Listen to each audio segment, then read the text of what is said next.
오늘부터는 이사야서를 강해하며 같이 은혜를 나누겠습니다.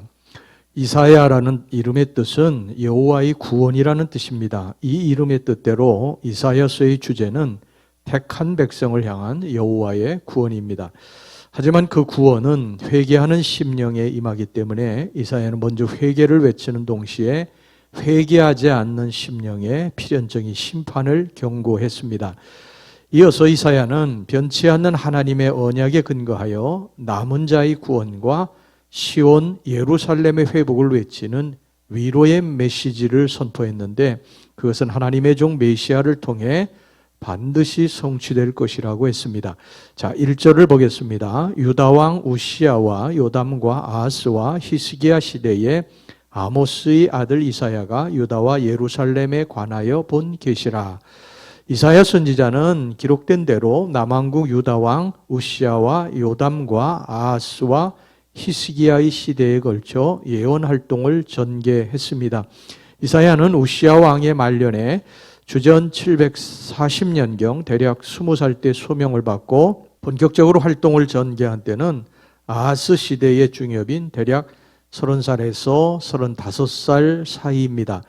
그리고 이사야는 히스기야 시대에 주로 남왕국 유다의 예루살렘을 중심으로 맹활약하다가 므낫세 통치 기간인 주전 697년에서 642년경 초기에 순교한 것으로 전해집니다. 따라서 이사야의 활동 기간은 주전 740년에서 680년경에 대략 60년이 됩니다. 이사야 활동 기간 중 남왕국 유다는 외세의 잦은 침략을 받았습니다. 곧 북왕국 이스라엘, 아람, 블레셋, 에돔 및 아수르 등으로부터 침략을 당했습니다. 그 중에서도 아하스 왕 때인 주전 733년경에 있었던 아람의 르신 왕과 북왕국 이스라엘의 베가 왕의 연합 공격이 무서웠고, 특히 주전 714년경 히스기야 왕 때에 있었던 아수르 왕 사네립의 1차, 2차 침략은 유다의 전 국토를 휩쓸었습니다. 참으로 당시는 혼란과 격동의 시기였습니다.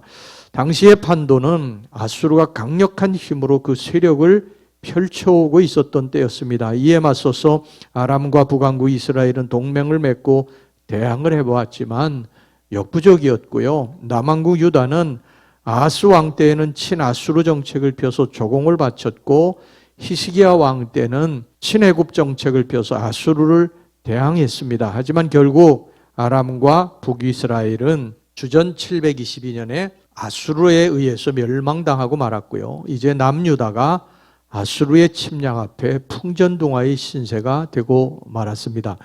그런데 이 같은 위기의 때에 유다는 모두들 하나님을 떠나서 죄악의 늪속에서 헤매고 있었습니다. 정치 지도자들은 친아수르파니 혹은 친애굽파니 하면서 서로 갈라져 싸우고 있었습니다. 병자호란 때 우리가 청을 따르자는 주화파의 최명길이 있었고, 죽음을 가고 싸워야 한다는 적화파의 김상훈이 있었죠. 그래서 서로 싸우고 서로 협력하지 않았는데, 그때 그랬습니다. 종교 지도자들도 형식주의와 타성주의에 빠져서 진실성 없는 외식된 제사만을 드리고 있었습니다. 그리고 백성들은 세속주의와 기복주의에 빠져서 이방신 앞에 절하고 이방 우상을 섬기는 가운데 죄악을 일삼고 있었습니다. 어디에도 하나님을 섬기는 온전한 믿음이 없었고요. 정의와 공평이 없었습니다.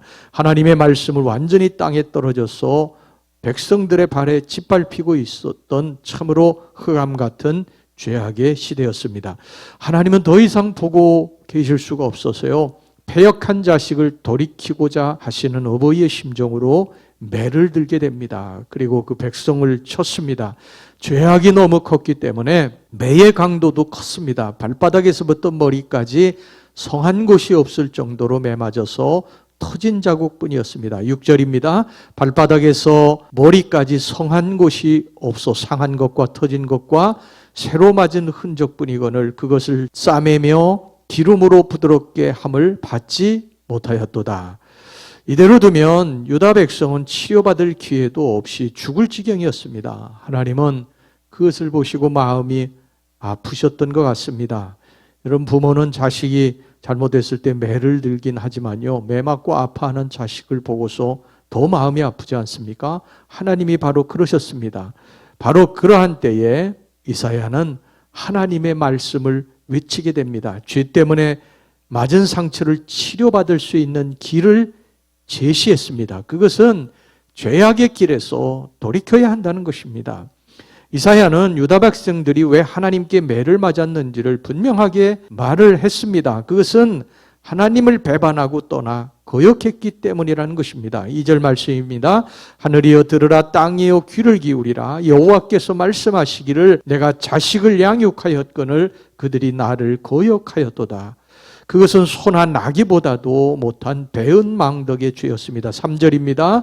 소는 그 임자를 알고 나귀는 그 주인의 구유를 알건만은 이스라엘은 알지 못하고 나의 백성은 깨닫지 못하는도다 하셨도다.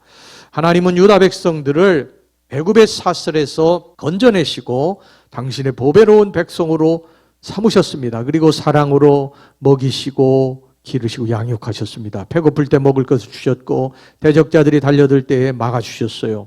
하나님은 유다 백성들을 향해서 내가 자식들을 양육했다고 그렇게 말씀하셨습니다. 그런데 이제 커서 걸어다닐만 하니까요, 내가 언제 당신에게 신세를 졌느냐는 식으로 하나님을 버리고 떠나갔습니다. 그리고 이방신 앞에 절하고 이방 우상을 쫓고 세상을 쫓아 제멋대로 살았습니다. 그러면서도 또 하나님께는 제사 드린다고 성전을 찾아왔고 절기 때마다 수송아지 어린 양 수염수를 가져와서 하나님 앞에 드렸습니다. 하나님은 이것에 대해서, 이들의 이 가증스러움에 대해서 견디지 못하겠다고 말씀하셨습니다. 한편으로는 우상 섬기고 이방신 섬기고 세상 쫓아 살면서도 하나님 앞에서 제사 드린다고 하는 것에 대해서 가증스러워 하신 것이죠. 그걸 기뻐하지 아니하신다고 하셨고, 너희들이 제사 드린다고 내 성전을 찾아오지만 내 마당만 밟을 뿐이라고 그렇게 말씀하셨습니다. 11절 12절입니다. 여호와께서 말씀하시되 너희의 무수한 재물이 내게 무엇이 유익하뇨? 나는 수양의 번제와 살찐 짐승의 기름에 배불렀고 나는 수송아지나 어린 양이나 수염수의 피를 기뻐하지 아니하노라. 너희가 내 앞에서 보이러 오니 이것을 누가 너희에게 요구하였느냐? 내 마당만 밟을 뿐이니라. 내 앞에 너희들이 보이러 온다고 그랬어요. 진심으로 하나님을 마음을 다해서 섬기려고 예물을 가져와서 성전에서 제사 드리는 것이 아니고 보이러 온다는 것입니다. 보이러, 형식적으로 그냥 제사 드린다는 거예요. 하나님께서요, 너희들 그 재물 가져오지 말라고 그러셨습니다. 가증스러운 모습 더 이상 이제 보기 싫다고 그러셨습니다. 자, 13절 14절입니다. 헛된 재물을 다시 가져오지 말라. 분향은 내가 가증히 여기는 바요, 월삭과 안식일과 대회로 모이는 것도 그러하니 성회와 아울러 악을 행하는 것을 내가 견디지 못하겠노라. 내 마음이 너희의 월삭과 정한 절기를 싫어하나니 그것이 내게 무거운 짐이라. 내가 지기에 곤비하였느니라. 하나님이 여기서 한 발 더 나아가서요, 너희들이 기도해도 내가 듣지 않을 것이라고 말씀하셨습니다. 여러분, 이게 얼마나 무서운 말씀입니까? 기도는 우리가 힘들고 어려울 때, 우리 힘으로 감당할 수 없는 이 세상에 생길 때 하나님께 도움 요청하는 줄 아닙니까? 그런데 이 줄을 끊어버리시겠다고 하는 것이니까 이게 얼마나 무서운 말씀입니까?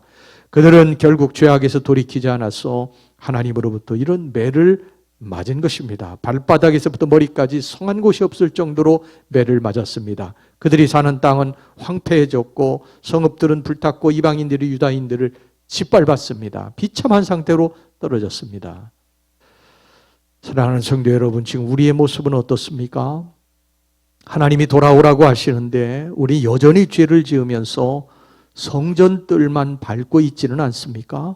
헛된 예물을 드리고 있지는 않습니까?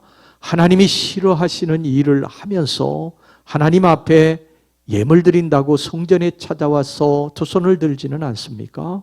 한 손에 죄악 붙들고 다른 한 손에 하나님 붙들고 아슬아슬한 줄타기 하면서 하나님 성전에 찾아와 예배 드린다고 하는 것이 이게 얼마나 가증한 일입니까? 그러다가 우리가 정말 하나님께 매를 맞을지도 모릅니다. 하나님의 심판이 시작되면요, 무섭습니다. 우리가 상상할 수도 없는 곳에서 사건이 터지고 우리는 피눈물을 흘려야 됩니다. 언제까지 탕자처럼 아버지를 떠나 방황하고 살겠습니까? 주님이 우리들에게 말씀하시는 게 뭡니까? 돌아오라는 것입니다.